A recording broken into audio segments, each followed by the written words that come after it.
Now, children, we will discuss another important topic, that is motion of objects under the influence of gravitational force of the earth.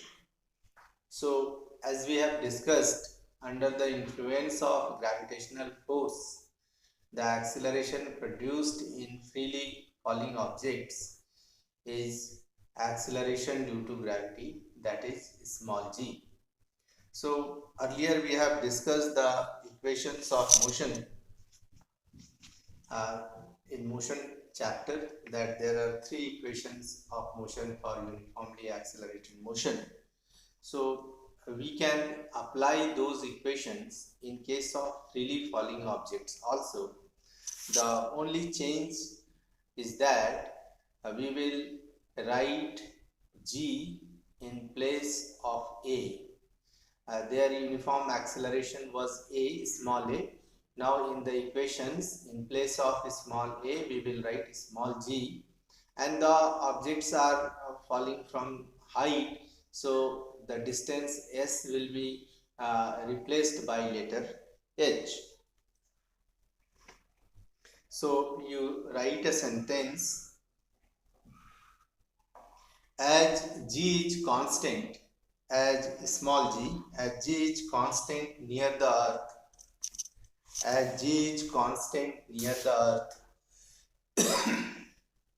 all the equations, as g is constant near the earth, all the equations for uniformly accelerated motion, all the equations for uniformly accelerated motion of objects become valid, become valid with acceleration a replaced by g. The acceleration a is replaced by g. So the equations are, recall the equations which we have learned. First equation was v is equal to u plus a. Now in case of freely falling objects, there is a change in this equation, that now we will write v is equal to u plus gt. So this a is replaced by letter g. Now the second equation was s is equal to ut plus half at square. So this equation is again changed. In place of s, the s is the horizontal distance earlier. So the objects when fall, or when it will be thrown upwards, it will attain some height. So in place of s, we are writing h. So we will write h is equal to ut plus half. A is replaced by letter g, so half gt square. Now third equation was that v square is equal to u square plus 2as. So again a and s will change, so we will write v square is equal to u square plus 2gh. So these are the three equations. As you know, where u is initial velocity, v is final velocity, t stands for time. Now small g is acceleration due to gravity, and h is the height. So the symbols have their usual meaning. Now the important points which we have discussed in motion topic, that when a body is falling vertically downwards, its velocity is increasing, so acceleration due to gravity is taken as positive. So must remember it, that whenever object is falling towards the earth, and this is earth, and object is coming down towards the earth, so g will be positive. When we throw anything upwards above the surface of the earth, Suppose you throw a ball in upward direction, then G will be negative. So must remember these points. When a body is thrown vertically upwards, its velocity is decreasing, so acceleration due to gravity is taken as negative. Then when a body is dropped freely from a height, its initial velocity is 0. Whenever an object is dropped, so its initial velocity will be 0. Whenever a body is thrown vertically upwards, at highest points its velocity will be, final velocity becomes 0. So must remember these points, and time of ascent and time of descent are equal. That is, time taken by a body to rise to the highest point is equal to time it takes to fall from the same height. So if you want for your you can write it as a revision. You must write these points, and these points are important because in numericals you have to apply these points when a body is dropped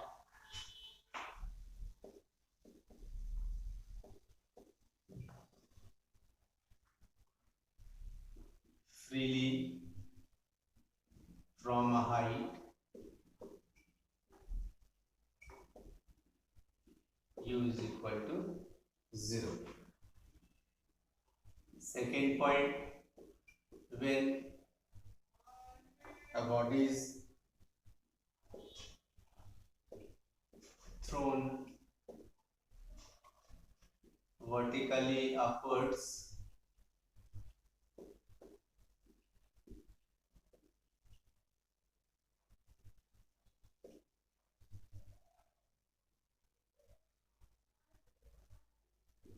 V will be 0. Its final velocity will be 0. And third point, the time taken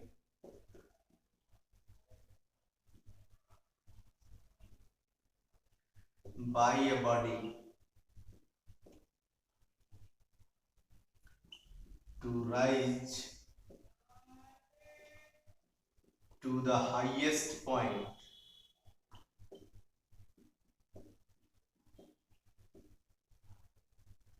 is equal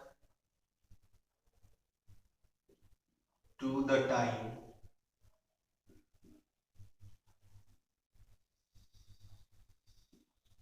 it takes to fall from the same height.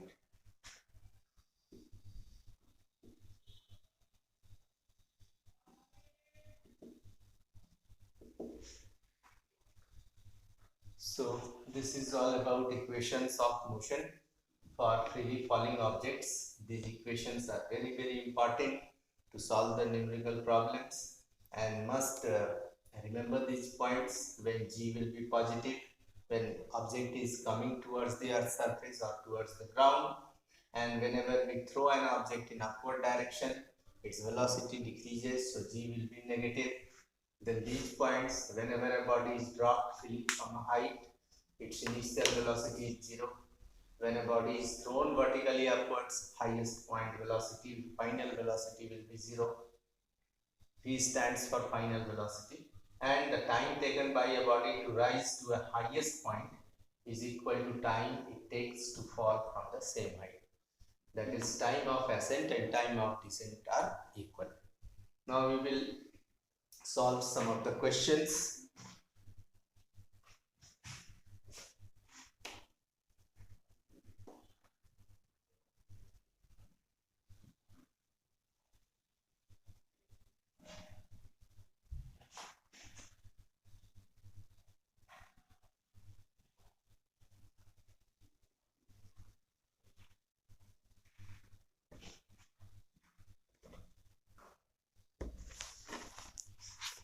So open page 144 NCERT book. The first question, question number 13, we will solve. A ball is thrown vertically upwards with a velocity of 49 meters per second. Now read the question carefully.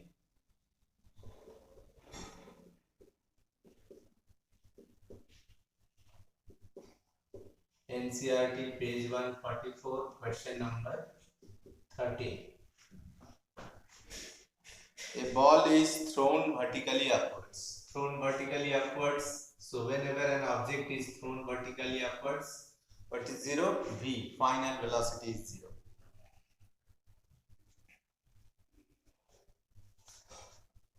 With a velocity of 49 meter per second.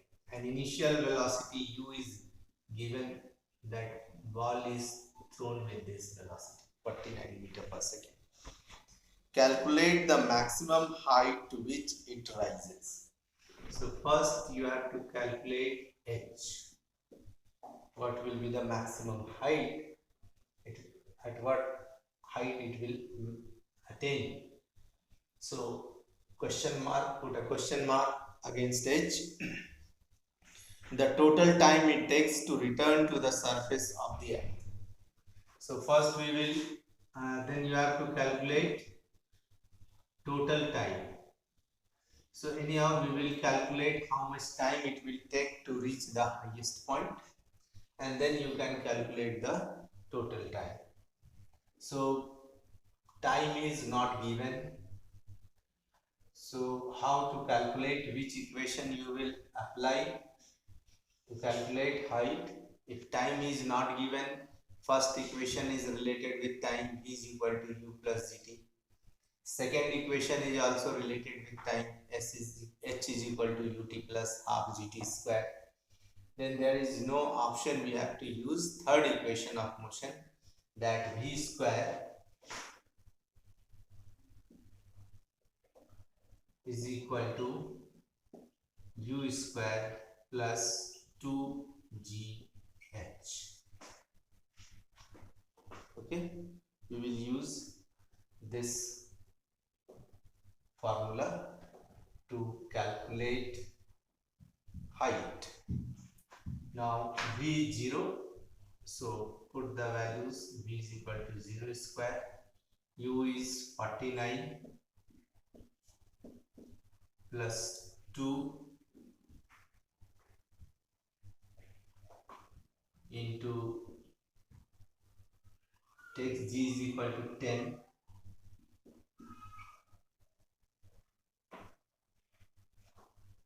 you can also take 9.8, but for simplicity I have taken, or if it is not given, generally we take 9.8, so you can also take 9.8, and since this value is fixed, so write 9.8 meter per second square.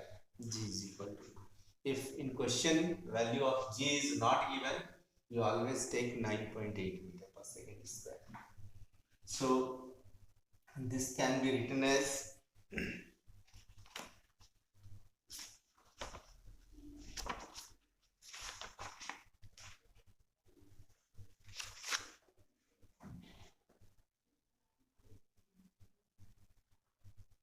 and one thing more, the ball is thrown upwards. Read the question. A ball is thrown vertically upwards. So when ball is thrown vertically upwards, g is positive or negative? Now we have seen that when object is thrown upwards, its velocity decreases, so g will be negative. So it will be minus 9.8, and you have to write minus 9.8 into h. Now we can write 19, it will be, if we multiply, it will be how much? 19.6. 19.6 h is equal to 49 into 49. 49 square can be written as, so h is equal to 49 into 49 by 19.6. So this can be written as 49 into 49. Remove this decimal, so we are writing 10 in numerator and it will be 196. Now 49 into 4, how much? 196. So 49 4 is 196. Then we can 2 2s are 4, 2 5s are 10. Now if we will multiply, then it will be 9 5s are 45, 4 5 4s are 20 and 4 2 45 by 2. So it will be 1 2 2.5 meter. So first part we have solved, isn't it? It will attain a height of 122.5 meter.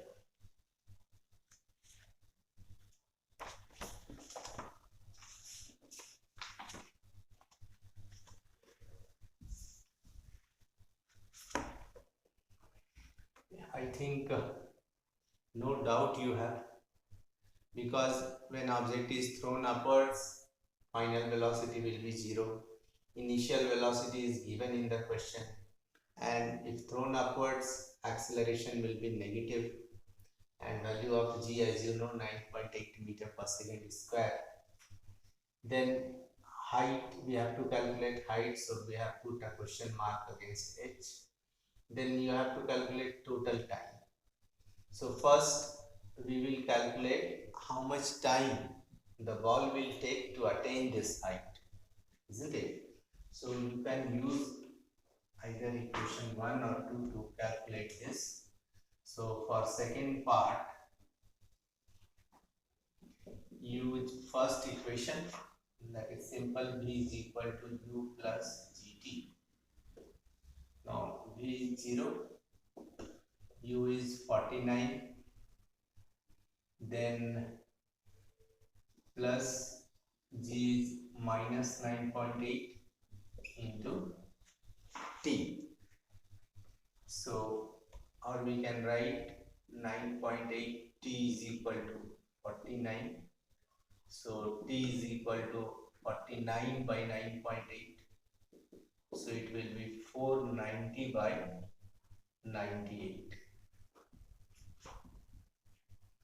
So 49 2s are, and here it will be 10, and 2 5s are 10. So 5 seconds. Now the question is that you have to calculate the total time. Question is the total time it takes to return to the surface of the earth. So it takes 5 seconds to attain a height of 122.5 meter. So it will take 5 seconds more to return back to the earth's surface. So total time will be, because we have learned now that time of ascent and time of descent are equal. So it will be 5 seconds plus 5 seconds. So 10 seconds will be the answer. So in this way you have to solve the questions.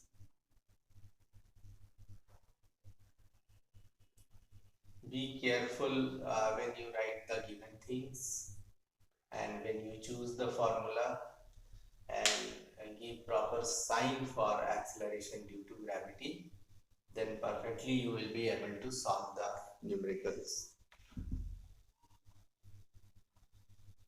Now we will solve question number 14.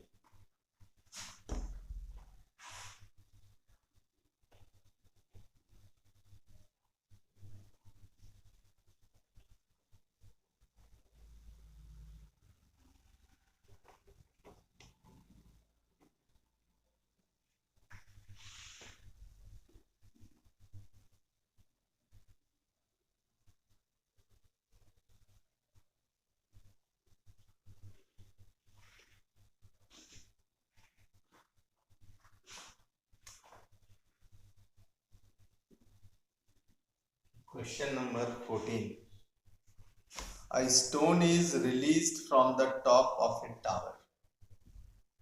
Stone is released or dropped. Whenever an object is released or dropped from certain height, its initial velocity is 0. So first write u is equal to 0. You must learn how to write the given things by reading the question. Try to understand the language of numerical. That is important.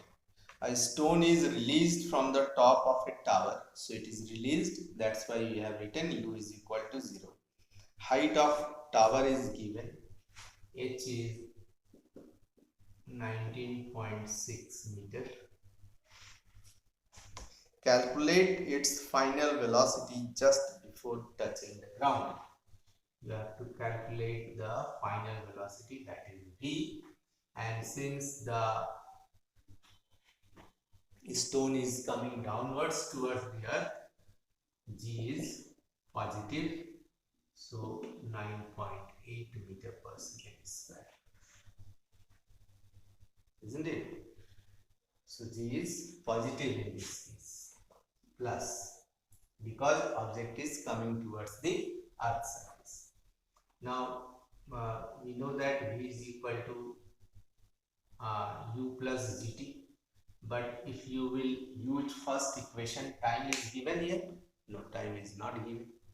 If you will use second equation, then also you can't use that equation because time is not given. So the only option is that we have to use third equation of motion, that v square is equal to u square plus 2gh. So we can write v square, u is 0, so 0 square plus 2 into 9.8 into 19.6. So, or we can write v square. Now 2 into 9.8 will be how much? 19.6. So a 19.6 into 19.6. So this is equal to v square. So v will be how much? V will be simply the square root of this quantity, 19.6 into 19.6. So this is already a pair. So we can write 19.6 meter per second. And whenever you write the answer, must write the unit. That is also important because half marks will be deducted if you will not write the unit. Here we have to calculate velocity, and you, as you know, the unit of velocity is meter per second. That's why we have written 19.6 meter per second.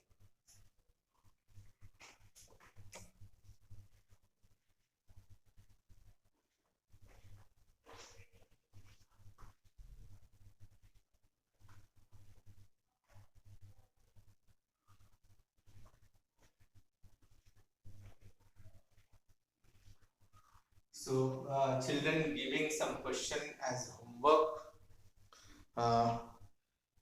You try to solve question number 15. Very important question. Homework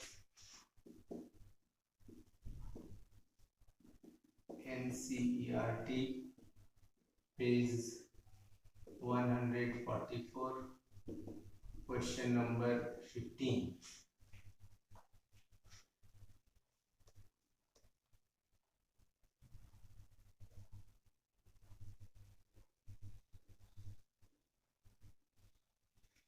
And question number 18 also. These two questions are homework, and I think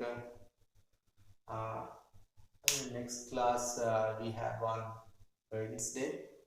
So on